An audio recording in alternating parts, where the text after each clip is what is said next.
Bienvenue à Vecteur H.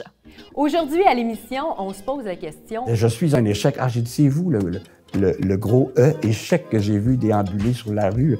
Voilà, c'est fait, je peux l'enlever.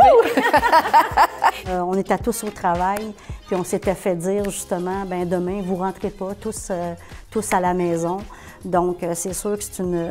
C'est un changement, hein? Oui, c'est un nombre de chocs, à vrai dire. Toujours, on regarde l'attitude avant tout. Le savoir-être est super important. Donc, on voulait aller chercher des gens qui allaient avoir une culture qui allait se rapprocher de la nôtre pour qu'il y ait que ça fonctionne dans l'équipe. Prendre soin de nos employés, ça veut dire quoi? Concrètement, ça veut dire leur faire vivre une expérience qui est agréable. Si le candidat vous intéresse, de le démontrer. Un facteur principal dans la décision du candidat, c'est est-ce que je me vois travailler pour vous?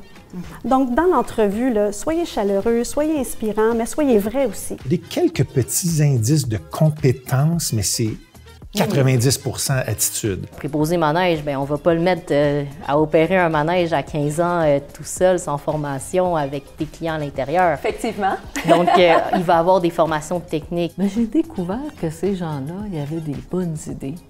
Puis qu'il y avait une énergie aussi pour les mettre en place, qu'il y avait le goût, en fait, de s'engager dans l'entreprise, de faire quelque chose. C'est qu'on a souvent tendance à reconnaître l'autre, comme on aimerait être reconnu soi-même. Bien, écoutez, ça fait 32 ans que je dois avoir des entreprises adaptées. C'est parce que ça amène c'est quelque chose de positif à tous les gens qui travaillent avec justement les personnes en situation de handicap. On leur pose rarement la question pourquoi ils restent. Hein? Oui, puis quand on leur demande pourquoi ils quittent, c'est peut-être trop tard. En fait, qu'on aurait dû poser la question avant.